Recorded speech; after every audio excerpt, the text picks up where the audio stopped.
नमस्कार विद्यार्थी मित्रांनो, आपण आज बघणार आहोत भारताचा विदेशी व्यापार.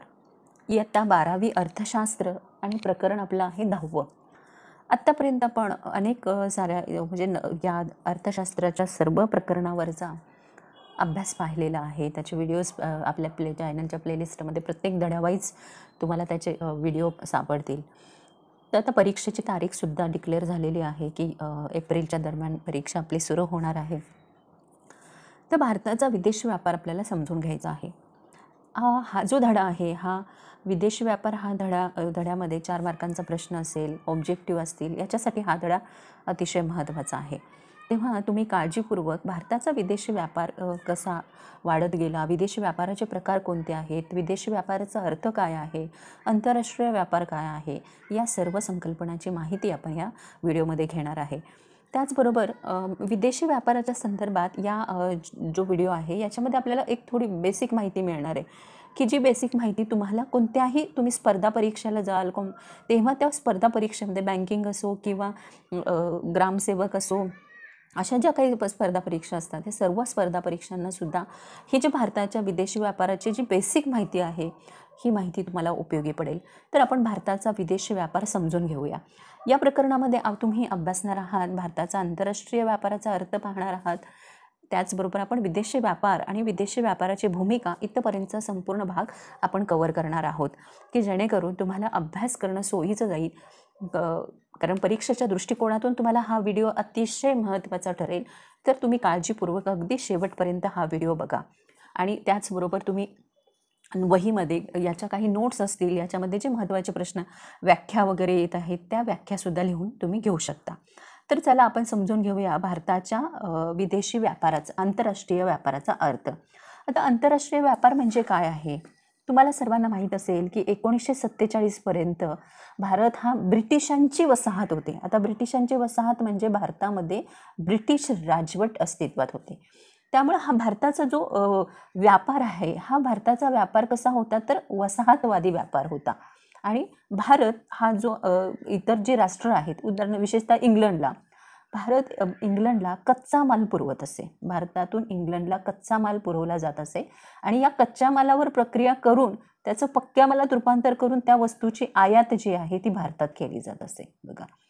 आणि त्यामुळं अशा प्रकारच्या परकीय व्यापारावर अवलंबून असल्यामुळं भारतामध्ये औद्योगिकरण होऊ शकलं नाही. अशा प्रकारच्या परकीय वातावरणावर अवलंबून असल्यामुळं औद्योगिकरण होऊ शकलं नाही.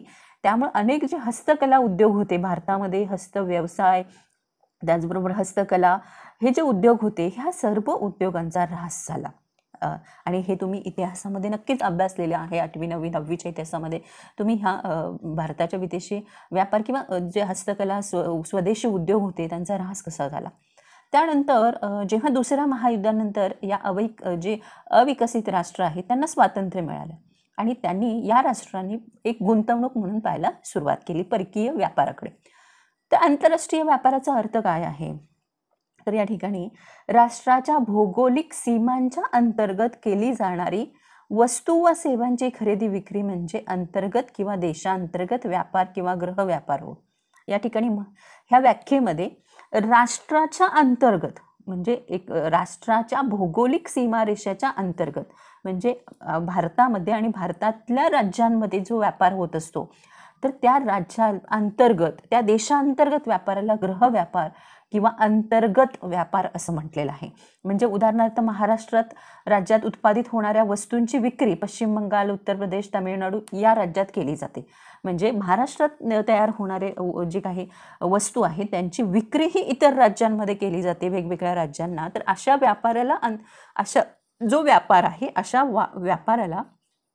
व्यापाराला अंतर्गत व्यापार असं म्हणतात बघा. भौगोलिक सीमारेषेच्या अंतर्गत म्हणजे भारतामध्ये असणारी जी घटक राज्य आहेत या घटक राज्यांच्या अंतर्गत केला जाणारा जो व्यापार आहे त्याला अंतर्गत व्यापार असं म्हणतात. आणि हा जो अंतर्गत व्यापार आहे हा वेगवेगळ्या राज्यांमध्ये केला जातो आणि त्याला अंतर्गत व्यापार असं म्हटलं. वेगवेगळ्या राज्यांमध्ये केला जातो म्हणजे महाराष्ट्रात तयार होणाऱ्या वस्तू उत्तर प्रदेशात, पश्चिम बंगाल असेल, गोवा असेल, त्याचबरोबर मध्य प्रदेश असेल या ठिकाणी विक्रीसाठी नेल्या जातात. तर त्या व्यापाराला अंतर्गत व्यापार असं म्हणतात. तर हे अंतर्गत व्यापाराचं तुमच्या लक्षात आलं असेल की भौगोलिक सीमारेषेच्या अंतर्गत केले जाणारी वस्तूची खरेदी विक्री म्हणजे अंतर्गत किंवा देशांतर्गत व्यापार होय. त्यानंतर पुढे आहे विदेशी व्यापाराचा अर्थ. आता विदेशी व्यापार जो आहे तो हा जगातील विविध देशांमध्ये केला जाणारा व्यापार, त्याला आंतरराष्ट्रीय किंवा बाह्य व्यापार असं म्हणतात. यामध्ये ही एक व्याख्या आहे की विविध देशातील रहिवाशामध्ये चालणाऱ्या व्यवहाराचा समावेश हा आंतरराष्ट्रीय व्यापारामध्ये होतो. म्हणजे हा जो आहे हा जगातील विविध देशांमध्ये केला जातो. बघा, मग इंग्लंड असेल, त्याचबरोबर अमेरिका असेल, जपान असेल, या सगळ्या राष्ट्रांमध्ये जो व्यापार असेल म्हणजे भारतातल्या वस्तू या देशामध्ये वस्तूंची खरेदी विक्री होते त्याला काय म्हटलं जातं? आंतरराष्ट्रीय किंवा बाह्य व्यापार असं म्हटलं जातं. म्हणजे जगातील विविध देशात केल्या जाणाऱ्या व्यापाराला काय म्हटलं जातं? आंतरराष्ट्रीय किंवा बाह्य व्यापार असं म्हटलं जातं. इथे बघा व्याख्या दिलेली आहे मॅक्स वॉसरमन आणि हाल्टमन याची. विविध देशातील रहिवाशांमध्ये चालणाऱ्या व्यवहाराचा समावेश हा आंतरराष्ट्रीय व्यापारामध्ये होतो. म्हणजे जे विविध देश, America, England, Japan, Germany, Thailand, Sri Lanka, Bangladesh, Pakistan, हे सगळे जे देश आहेत या देशांतर्गत जो विविध देशांमध्ये जो व्यापार केला जातो त्या व्यापाराला विदेशी व्यापार असं म्हटलं जातं. म्हणजे भारतातल्या बहुतांशी जो व्यापार आहे तो संयुक्त अमारात हा सर्वाधिक जास्त भारतातल्या वस्तू जे आहे म्हणजे आता भारतातल्या तयार कपडे असतील, कच्चे लोखंड असेल, सूत असेल, पेट्रोलियम उत्पादन असेल, चामडे असतील, चामड्याच्या वस्तू असतील, अभियांत्रिकी वस्तू असतील, ह्या सर्व वस्तू ज्या आहेत ते भारतातून निर्यात केल्या जातात आणि भारतामध्ये आयात केलं जातं. इलेक्ट्रॉनिक वस्तू, पेट्रोलियम असेल, वंगण असेल, खतं असतील, अन्नधान्य असतील, या वस्तू आयात केल्या जातात. म्हणजे दोन देशाच्या रहिवाशांमध्ये चालणाऱ्या व्यवहाराचा समावेश आंतरराष्ट्रीय व्यापारामध्ये होतो. आता आंतरराष्ट्रीय व्यापाराचे आपल्याला इथे प्रकार दिलेले आहेत. कोणकोणता व्यापार आहे बघा आंतरराष्ट्रीय विदेशी व्यापाराचे प्रकार दिलेत. विदेशी व्यापाराचे प्रकार आयात व्यापार, निर्यात व्यापार आणि पुनर्निर्यात व्यापार असे एकूण 3 प्रकार पडतात. आयात व्यापार, निर्यात व्यापार आणि पुनर्निर्यात व्यापार. आयात व्यापार म्हणजे एका देशाने दुसऱ्या देशाकडून वस्तू आणि सेवांची खरेदी म्हणजे आयात व्यापार होय. म्हणजे एका देशाकडून दुसऱ्या देशाकडे वस्तू आणि सेवांची खरेदी केली जाते त्याला आयात व्यापार असं म्हणतात. उदाहरणार्थ Bharat, Iran, Kuwait, Saudi Arabia या देशातून पेट्रोलियमची आयात करतो. म्हणजे भारतामध्ये पेट्रोलियम आयात केलं जातं. ते कोणत्या देशातून? तर इराक असेल, कुवेत असेल, सौदी अरेबिया असेल, या देशातून आयात केलं जातं. त्याला या सर्व वस्तू, पेट्रोलियम वस्तू, त्याला आयात व्यापार असं म्हणतात. एक देश दुसऱ्या देशाकडून ज्या वस्तू आणि सेवांची खरेदी करतो त्याला आयात व्यापार असं म्हणतात. म्हणजे भारत या इराण, कुवेत, सौदी अरेबिया या देशाकडून पेट्रोलियमची खरेदी करतो याला आयात असं म्हटलेलं आहे. आणि यामध्ये स्वदेशाकडून परदेशातील वस्तू व सेवांचा केला गेलेला अंतप्रवाह म्हणजे काय आहे? तर आयात व्यापार आहे. त्यानंतर निर्यात व्यापार आहे की निर्यात व्यापारामध्ये जेव्हा एका देशाने दुसऱ्या देशाला केलेली वस्तू आणि सेवांची विक्री म्हणजे निर्यात व्यापार होय. आता आपण नाशिकची द्राक्ष इतर देशांना निर्यात केला जातो. नाशिकचा कांदा म्हणजे अलीकडेच आपण बघितलं की कांद्याची निर्यातीवरचे निर्बंध उठवलेले आहेत त्यामुळे कांदा निर्यात सुरू झालेली आहे. म्हणजे एका देशाने दुसऱ्या देशाला केलेली वस्तू व सेवांची विक्री म्हणजे निर्यात व्यापार होय. किंवा एका देशातून दुसऱ्या देशात केला जाणारा वस्तूचा बाह्य प्रभाव म्हणजे भारत, चीन, हाँगकाँग, सिंगापूर या देशांना तांदूळ, चहा आणि ताग सारख्या वस्तूंची निर्यात करतो. म्हणजे भारतामधून या वस्तू दुसऱ्या देशामध्ये विक्रीसाठी नेल्या जातात त्याला निर्यात व्यापार असं म्हटलं जातं. आणि म्हणजे तांदळाचं असेल, हाँगकाँग असेल, तांदूळ जो आहे, चहा, ताग यासारख्या वस्तूंची निर्यात केली जाते तर याला निर्यात व्यापार असं म्हटलेलं आहे. पुढं आहे पुनर्निर्यात व्यापार.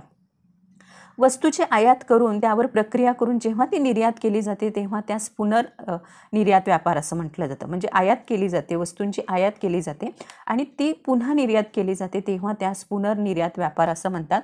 उदाहरणार्थ जपानकडून रेडिओ, धुलाई यंत्र, दूरदर्शन या वस्तू तयार करण्यासाठी जे पार्ट लागतात किंवा जे यासारख्या इलेक्ट्रॉनिक वस्तू तयार करण्यासाठी ज्या कच्च्या मालाची आवश्यकता असते हा कच्चा माल जो आहे तो इंग्लंड, फ्रान्स, जर्मनी या देशातून केला जातात आणि त्याच्यावर प्रक्रिया करून तो माल परत दुसऱ्या देशांना निर्यात केला जातो. पुनर्निर्यात व्यापाराची व्याख्या समजून घ्या की काय? वस्तूची आयात केली जाते, त्याच्यावर प्रक्रिया केली जाते आणि परत ती वस्तू निर्यात केली जाते याला पुनर्निर्यात व्यापार असं म्हणतात.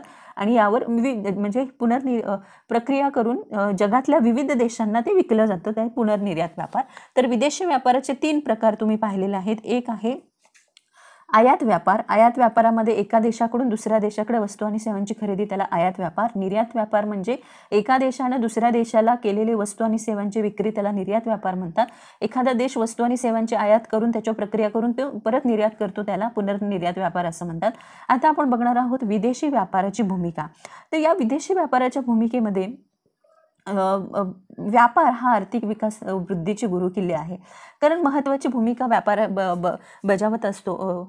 आर्थिक विकासामध्ये महत्त्वाची भूमिका बजावतो, कारण आंतरराष्ट्रीय व्यापाराचा स्थूल देशांतर्गत उत्पादनात महत्त्वाचा वाटा असतो.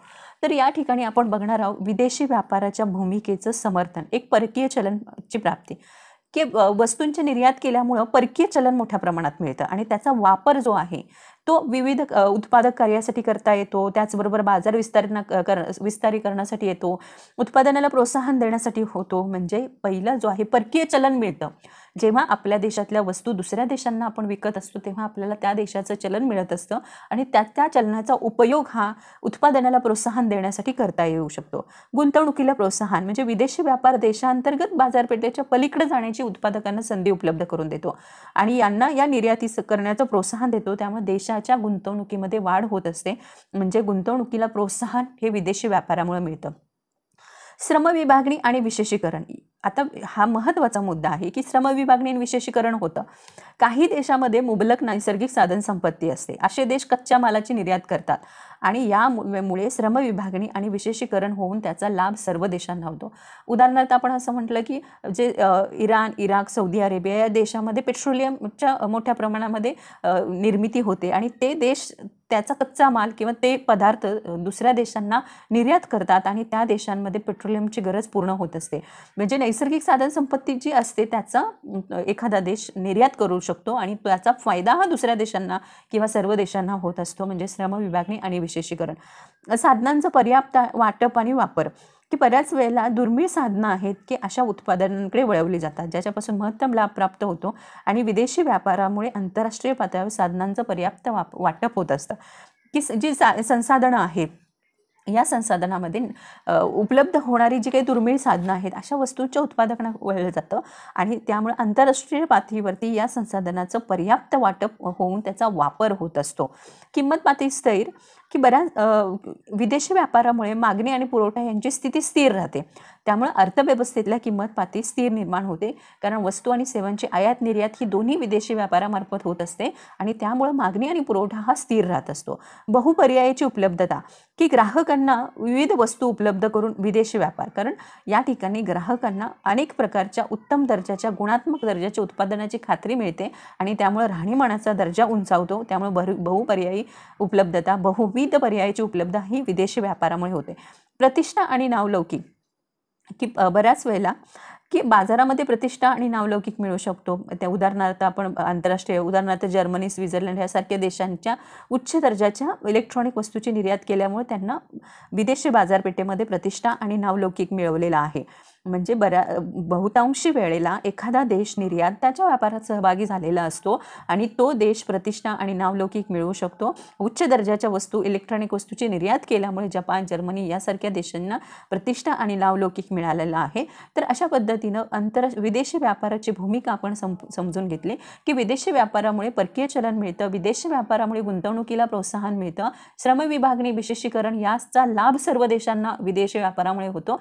साधनांचं पर्याप्त वाटप होतं, पुरेपूर वापर होतो संसाधनांचा, किंमत पातळी, मागणी पुरवठा स्थिर असल्यामुळे किंमत पातळी स्थिर राहते, बहुविध पर्याय जो आहे तो उपलब्ध होतो विदेशी व्यापारामुळे, त्याचबरोबर प्रतिष्ठा आणि नावलौकिक मिळतो. तर अशा प्रकारे या ठिकाणी आपण एक मोठा मुद्दा बघितलेला आहे की अंतर्गत व्यापाराचा अर्थ काय आहे, विदेशी व्यापार म्हणजे काय, विदेशी व्यापाराचे एकूण 3 प्रकार बघितले: आयात व्यापार, निर्यात व्यापार आणि पुनर्निर्यात व्यापार. आणि त्याचबरोबर विदेशी व्यापाराची भूमिका हा देखील भाग आपण या व्हिडिओमध्ये कव्हर केलेला आहे. नक्कीच हा व्हिडिओ तुम्हाला अतिशय महत्त्वाचा आहे.